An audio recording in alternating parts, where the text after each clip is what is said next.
قیامت کے روز اس روزے والے کو میں کیا جواب دوں گا کہ میں نے اس کی حدیث کو بیچ دیا تھا۔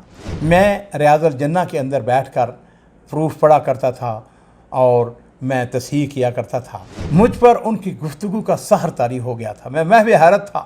ڈاکٹر محسن خان مجھ کو بتا رہے تھے کہ جس وقت میں مدینہ شریف آیا تو مدینہ شریف کے حالات علمی اعتبار سے بہت زیادہ بہتر تھے۔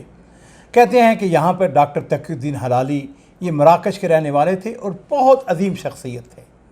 آپ کو تعجب ہوگا کہ ان کو فرنچ زبان آتی تھی، ان کو انگلش زبان آتی تھی، ان کو عربی زبان آتی تھی، اور یہ جامعہ سلفیہ بنارس ہندوستان کے اندر پڑھاتے رہے۔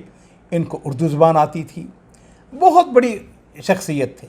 ڈاکٹر محسن صاحب کہتے ہیں کہ ہماری ان کے ساتھ دوستی تھی، جہاں ہمیں ترجمہ کرتے وقت کوئی مشکل پیش آتی تو ہم ان کے پاس چلے جاتے اور ان سے رہنمائی حاصل کرتے۔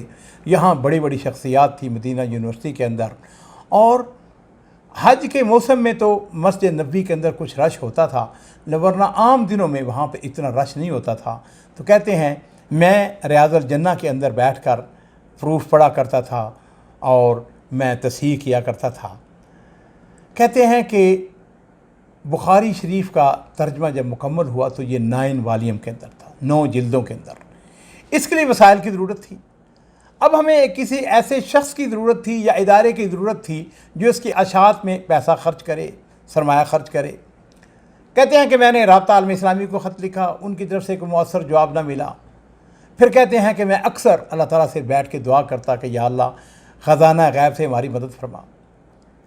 ایک دن ایسا ہوا کہ میں ریاض الجنہ کے اندر بیٹھ کر پروف پڑھ رہا تھا کہ پاکستان سے ایک شخصیت جن کا نام یوسف سیٹھی تھا، ان کی نظر مجھ پر پڑ گئی۔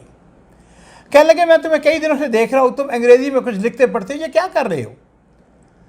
تو ڈاکٹر صاحب کہتے ہیں کہ میں نے ان کو بتایا کہ میں نے بخاری شریف کا انگلش میں ترجمہ کیا ہے اور اب اس کی اشاعت مقصود ہے، اور جو شخص اسے شائع کر دے اللہ تعالیٰ اپنے فضل و کرم سے اس کو جنت عطا فرمائیں گے۔ یوسف سیٹھی صاحب میری گفتگو سنتے رہے، ان کی آنکھوں میں آنسو آ گئے۔ کہنے لگے ڈاکٹر محسن مجھے جنت چاہیے اور یہ کام میں کروں گا۔ اور عزیزو پھر آپ کو یہ جان کے خوشی ہوگی کہ اس شخص نے اپنی بات کی لاج رکھی۔ ان کو انگلش زبان تو نہیں آتی تھی۔ یوسف سیٹھی صاحب جو ہیں، راہ والی کے اندر راہ والی شوگر مل تھی۔ ایک زمانے میں جس وقت راہ والی سے گزرتے تھے بہت اونچی چمنی ہوتی تھی، یہ وہی راہ والی شوگر مل تھی جس کے یہ مالک تھے۔ ڈاکٹر صاحب کہتے ہیں کہ یوسف سیٹھی صاحب میری گفتگو سنتے رہے، ان کی آنکھوں میں آنسو آ گئے۔ کہنے لگے مجھے جنت چاہیے اور میں یہ کام کروں گا۔ چنانچہ جس وقت وہ واپس گئے، حج سے واپسی کے بعد انہوں نے لاہور کے اندر باقاعدہ پرنٹنگ پریس لگایا۔ اس زمانے میں یہ جو انگلش کے حروف ہوتے تھے، کمپیوٹر وغیرہ تو نہیں تھا نا، چنانچہ ایک ایک حرف جوڑ کر لفظ بنایا جاتا تھا۔ یہ بڑا صبر آزما اور بڑا مشکل کام ہوتا تھا، لیکن اس کے لیے مختص لوگ ہوتے تھے۔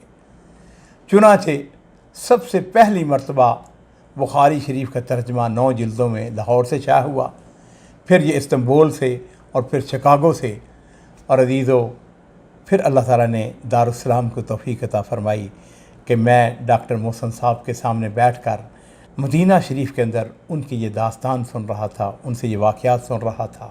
مجھ پر ان کی گفتگو کا سحر طاری ہو گیا تھا، میں محو حیرت تھا۔ ڈاکٹر صاحب کو فرمانے لگے عبد المالک تم میرے بیٹوں کی طرح ہو، میرے چھوٹے بھائی ہو، میں تمہیں اجازت دیتا ہوں کہ تم اسے شائع کرو، اسے دنیا میں پھیلاؤ، اسے فروخت کرو، تقسیم کرو، میری طرف سے تمہیں مکمل اجازت ہے۔ اور عزیزو یہاں پہ ایک اور بات میں آپ کو بتانا چاہوں گا، وہ یہ تھی کہ جب میں مدینہ شریف جا رہا تھا تو میرے دل و دماغ میں یہ بات تھی کہ میں ڈاکٹر صاحب کو ایک خطیر رقم رائلٹی کے طور پر دوں گا۔ ڈاکٹر صاحب کی باتیں ختم ہوئیں تو میں نے ڈاکٹر صاحب سے ایک سوال کیا۔ میں نے کہا ڈاکٹر صاحب آپ نے مجھ کو اجازت دی ہے تو اس کی رائلٹی کیا ہے؟ آپ کتنے پیسے لیں گے؟ کیونکہ آپ نے اتنی محنت کی ہے۔ تو ڈاکٹر صاحب کی آنکھوں میں آنسو آ گئے۔ ڈاکٹر صاحب رائلٹی کے نام سن کر چونکے، کہنے کہ رائلٹی؟ کون سی رائلٹی؟ کیسی رائلٹی؟ حدیث شریف کی رائلٹی؟